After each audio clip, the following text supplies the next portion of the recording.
গ্রামের নাম পলাশবাড়ি। চারপাশে শাল গজারি আর বাঁশঝাড়ে ঘেরা। দিনের বেলায় যতটা শান্ত, রাত নামলেই ততটাই অস্বস্তিকর। পানি খুব গভীর না, কিন্তু স্রোতটা অদ্ভুত, যেন নিজের ইচ্ছেতেই বয়ে চলে।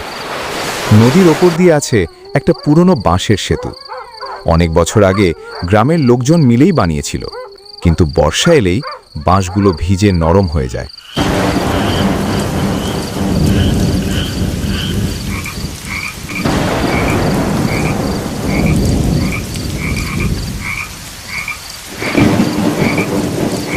কিছু বাঁশ কাঁধ হয়ে ঝুলে পড়ে নদীর থেকে।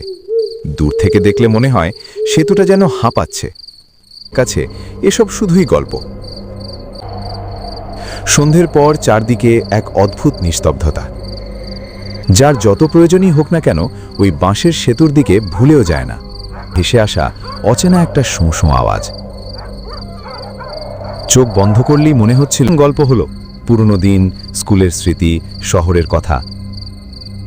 শুনেছি তোকে সবাই সেতু নিয়ে সাবধান করেছে। দেখি তুই রাত 12টার পর ওই বাঁশের সেতু পার হতে পারিস কিনা। রাহুল তৎক্ষণাৎ উঠে দাঁড়ালো।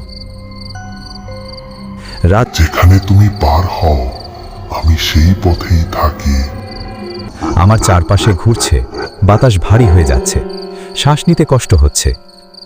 বুকটা চেপে ধরেছে কেউ, মনে হলো হৃদয়টা এখনই থেমে যাবে।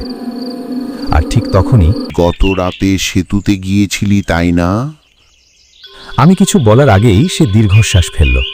তারপর ধীরে ধীরে বলল,